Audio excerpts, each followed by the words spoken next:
E vamos responder mais uma pergunta polêmica que eu recebi aqui. Na hora da relação, o casal pode nomear seus órgãos genitais de qualquer forma? Minha esposa, por exemplo, chama meu pênis de pau, e eu confesso que me excita muito. Assim como eu chamo sua vagina de bus. Isso fere a moral católica?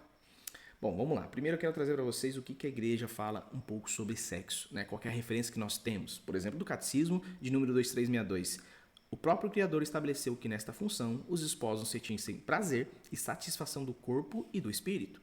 Portanto, os esposos não fazem nada de mal em procurar este prazer e em gozá-lo. Ou seja, é vontade do próprio Deus que você sinta prazer na relação conjugal, entende? E não tem problema nenhum nisso, perfeito? Então, essa é uma das referências que a gente tem quando a igreja fala sobre vida sexual no casamento. E aí eu tô lendo um livro aqui, Teologia Moral, de Padre Antônio Roio Marinho, tá certo? E ele vem dizer algumas considerações sobre o ato conjugal. Primeiro, é lícito tudo quanto se faça em ordem ao devido fim do ato conjugal, que é a geração dos filhos, e que seja necessário ou conveniente para facilitar este ato. E aí aqui a gente pode incluir as preliminares, por exemplo, né? Ou seja, você não está diretamente no ato, mas antes do ato, o pré, né? O prelúdio. 2. Não passa de pecado venial aquilo que se faça fora deste fim, mas não contra ele. Ou seja, eu faço coisas que no final, né, é justamente eu atingir o objetivo de uma relação conjugal, que é ejacular sempre dentro da vagina, por exemplo, aqui, abertura aos filhos. Mas eu faço outras coisas que não são necessariamente isso, mas eu termino aqui. 3. É pecado mortal qualquer coisa que se faça contra esse fim, seja solitariamente ou você conta com a cumplicidade do outro cônjuge. Por exemplo, isso se reduz a praticamente três coisas. O onanismo é coito interrompido, é quando você chega ao ápice, chega lá fora da vagina e não dentro. É a sodomia, que é o coito, né, anal, sexo anal. E a poluição voluntária, que seja a masturbação. E aí eu vou lendo os demais, né, essa teologia moral aqui, esse tomo, e por incrível que pareça eu não acho nada referente a isso. Então assim, a igreja não tem um documento ou um posicionamento específico para essa sua pergunta. Então logo eu não posso falar que é pecado, entende? E por incrível que pareça, a maioria dos casais tem um apelido carinhoso pro órgão genital da esposa ou do esposo. E se você tem, eu queria que você deixasse aqui nos comentários falando, olha, nós temos, né, um apelido carinhoso pro órgão do meu esposo ou da minha esposa. Se você quiser falar o apelido, tudo bem, mas se não, só falar que vocês dão o apelido um pro outro, beleza? Deixa nos comentários aqui.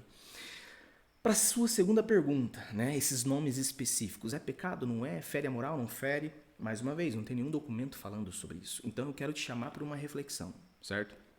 Vamos lá. Quando a gente fala, por exemplo, sobre pau, já pensando de uma forma sociocultural, a gente faz até brincadeira, né? A gente faz piada sobre isso, então é muito mais natural falar, porque pau remete à madeira né? E a gente faz aquelas brincadeirinhas, e ser ereto, enfim. É muito mais tranquilo você falar sobre isso. Mas percebe que a outra palavra eu não consigo pronunciar neste vídeo, né? Provavelmente o Instagram ou o YouTube, enfim, iria meio que barrar, né? Ou seja, ia derrubar o meu vídeo se eu começasse a falar essa palavra, porque ela já é mais um pouco mais grotesca, certo? E quando eu penso nesta palavra, aí algo particularmente meu, logo me remete aos filmes pornográficos que eu já assisti, e assisti muito. Eu era viciado em pornografia e masturbação antes, né? Já fui viciado. Então, eu particularmente, nesta referência sexual, esta palavra se remete muito a esses filmes. O que eu mais escutava nesses filmes era essa palavra, né? Coloca na minha, né, chupa a minha, entende? A gente escutava muito isso. Então a pergunta que eu te faço é, qual é o seu repertório sexual? Qual é a sua referência quando se trata de relação sexual? Entende? Quando você fala isso e ela se excita e você se excita também, ao que você remete? De onde veio isso? Entende? Quais são as suas referências? E é isso que a gente tem que tomar cuidado, porque se as suas referências, se essa sua excitação, a raiz disso vem daqui, né, do filme pornográfico, logo não é tão saudável assim na relação. Você chamava a vagina da tua esposa com esses nomes, entende? Eu, particularmente, não chamo e nem conseguiria chamar. Eu acho grotesco demais. Quando a gente olha para a mulher, para sua sensibilidade, para sua beleza, para sua feminilidade, para sua fragilidade, quando eu olho para essa palavra, aqui eu não encontro fragilidade. Eu vejo outras coisas, né? Percebe?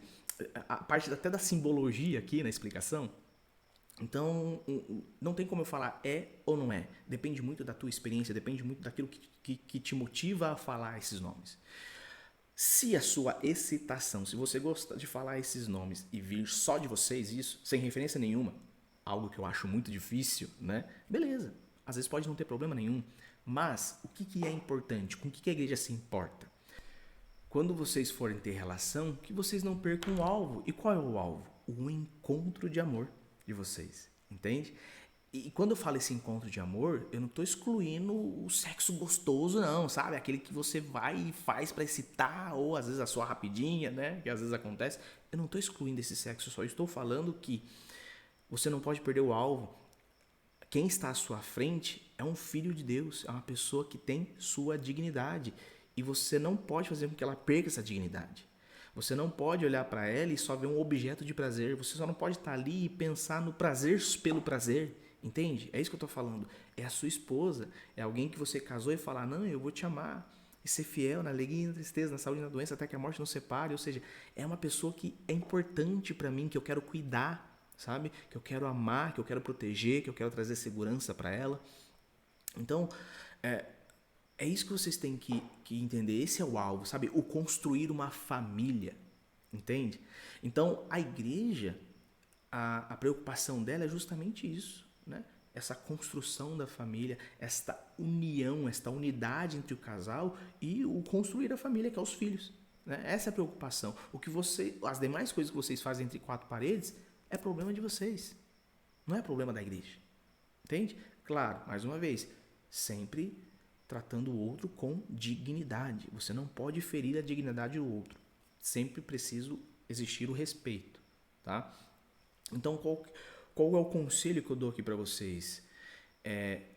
Reflitam sobre isso, olhem um para o outro e vejam o que motiva, né? O que me excita de fato, sem às vezes essas palavras. Mais uma vez, não estou falando que é errado, tá? Se isso não ferir, no fundo, não tem problema, mas aqui eu estou dando outras opções.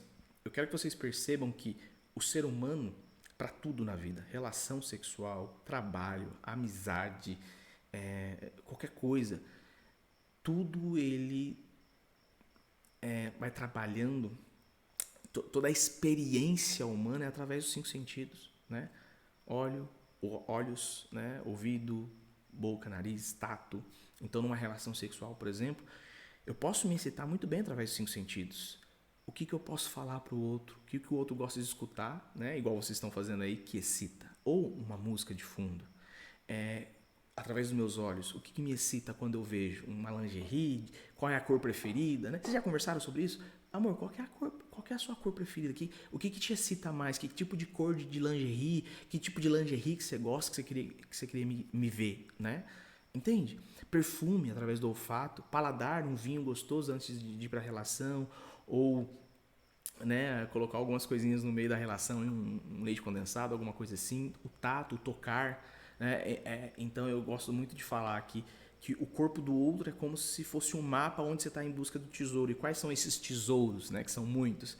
São as zonas erógenas, são as zonas do corpo que você sabe que te excita mais. Então, tocar aonde, acariciar aonde, passar a língua aonde vai excitar mais um ou outro. E aí vocês precisam encontrar isso juntos. Porque na maioria das vezes o homem chega na relação achando que ele tem que saber de tudo, né? É assim que o homem chega no casamento. Ele já chega com essa carga, com esse peso. E a mulher muitas vezes, ela deveria falar pro homem, olha, eu gosto disso, não gosto disso, mas ela não fala muitas vezes porque ela tem medo de desagradar o teu homem. Igual você, chamar ela desse jeito, tudo.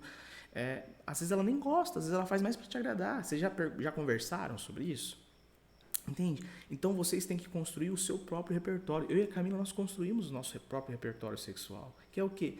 Descobrindo um junto do outro, né? Eu com ela fui descobrindo coisas que eu gostava, que eu não sabia. Eu, né, viajando no corpo dela, descobri coisas que ela gostava que nem ela sabia. Entende? Então construam juntos esse repertório sexual. Não fique dependendo de referências externas, porque é o que nós temos de referências externas hoje, desde uma novela, desde um filme, desde um seriado, até de filmes pornográficos, não são boas, entende? Não são boas. Então, construam um próprio repertório sexual.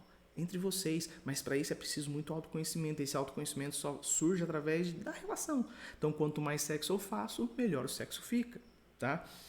Então, não tem como eu te falar é pecado ou não é, porque isso não está em nenhum documento da igreja.